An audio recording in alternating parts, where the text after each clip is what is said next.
Good morning. Took a while for my phone to get ready to go, so I hope that doesn't mean we're going to get troubles later on. Today we look at 1 Samuel 13 and 14, and it begins with Saul was blank years old when he began to reign, and he reigned for, it says, 2 years in Israel. Well, and there's a discrepancy. Some people say he was 12 when he began to reign, some 22 years old, and I'm thinking 12 years old, would he be head and shoulders above all of the rest? I mean, most boys don't grow that fast, but anyway, all of that is immaterial, and he reigned definitely more than 2 years, which, so there's, they're not sure, and that's okay. But it begins then in verse 2, he chose 3,000 out of Israel, and 2,000 were with Saul in the hill country, and 1,000 were with Jonathan, his son.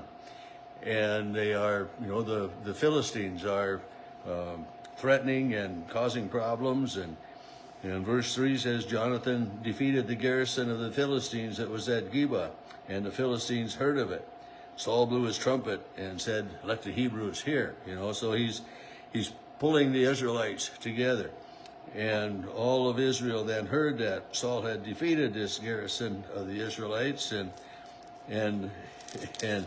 that the Israelites were becoming a stench in the Philistines' nostrils. They were being a pain. They were no longer being a docile, captive group of people. They were fighting back, and so the Philistines muster to fight. They grab the armies, they pull the armies together, and it's 30,000 chariots, 6,000 horsemen, and it says, and troops like the sand. I mean, I'm thinking, 6,000 horsemen, 30,000 chariots, and troops. I mean, foot soldiers. And in multitudes, it says, and they were, the Israelites were in great distress. They were vastly outnumbered, and they didn't know what to do, and so Samuel had told Saul, Samuel the prophet had told Saul to wait 7 days, until I come, but Samuel didn't show up. So Saul takes it upon himself to offer a sacrifice to God. And, later on, I mean, even as we read further on in here, Saul offers another sacrifice, and King David is, the next king, and then Solomon as well, the third king, are all recorded as offering sacrifices to God. But this first sacrifice that Saul offers is forbidden, and it's something he shouldn't do, a sin, and so just shortly after he has offered this sacrifice, because Samuel hasn't shown up yet, Samuel comes.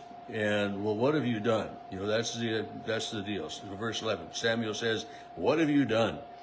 And Saul says, well, when I saw that some of the people were slipping away, soldiers were leaving and all of this, I offered a sacrifice to God to ask the blessing, and everything. And Samuel says, you have done foolishly. You have not kept the commandment of the Lord which he commanded you.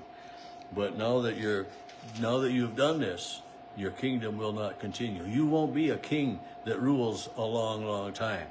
And so when we have that first couple lines there where Saul ruled 2 years, maybe there is some validity to that. But it's most likely he ruled longer than that. But this battle that's going to come about, Saul is cautioning them, let's wait. And Jonathan, his son, has got these other troops. Well, he goes up and he strikes out against, and he's successful in a battle against them. And and then all of a sudden we're reading that Saul is watching. Well, how can Saul see what's going on? I mean, I don't know all of it. Just some of it doesn't make sense to me. Which, if it makes sense to you, that's great.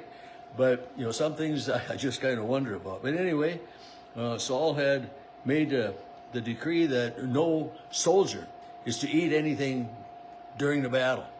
And I'm thinking, well, that's, I mean, yeah, you don't want to take time to sit down and eat, but you need to have some nourishment. I mean, if you're fighting all day long or if you're working all day long, you need to have something to eat. And, and some of the soldiers were getting famished that way, but, and they had seen a beehive, and they didn't want to eat any of that honey, which would give them, they would be eating, giving them strength. And of course, Jonathan, Saul's son, hadn't heard that decree of you may not eat anything.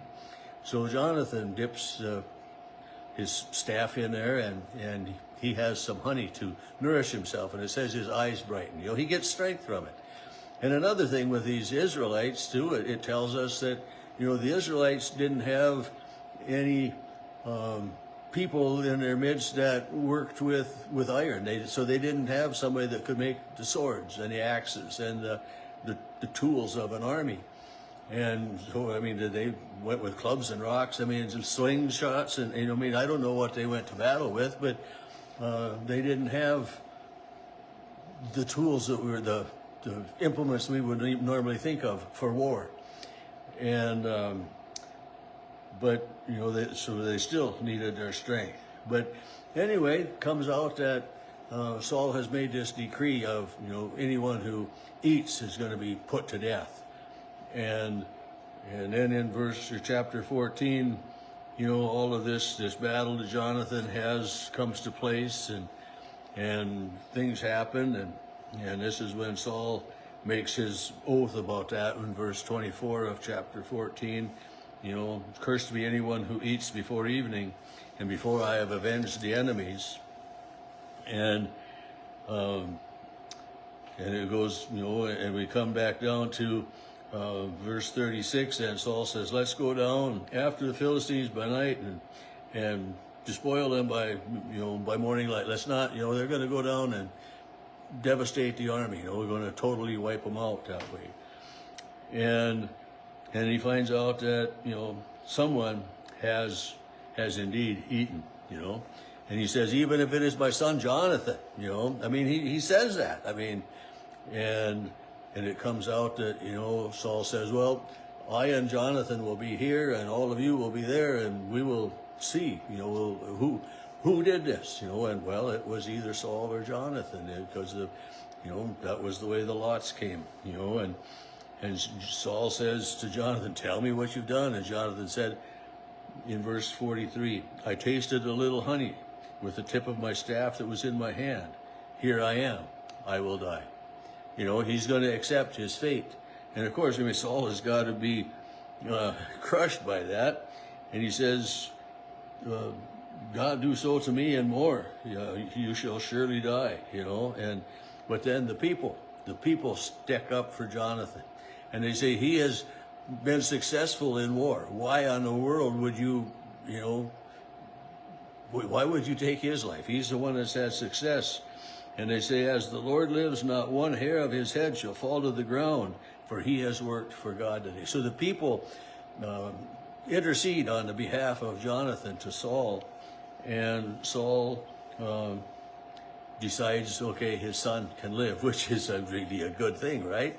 And then the last part of this, it's verse 47, when Saul had taken the kingship over Israel, he fought against his enemies on all sides. He battled the Philistines. He battled, the Ammonites, the Edomites, the Moabites. He was, it seemed, continually at war with his neighbors, striking people down. And basically it says he was rescuing the lands of Israel out of those who had plundered them. And then the last verse says there was hard fighting against the Philistines all the days of Saul. And when Saul saw any strong or valiant warrior, he took him into his service. So the king was doing exactly as God had told the people through the prophet Samuel. He was conscripting people for the army. He was making war. He was bringing the lands back in and setting some of the people free from the oppression of other nations and everything. But it was, the Israelites were finding out that, having a king maybe wasn't quite as good as they thought it would be.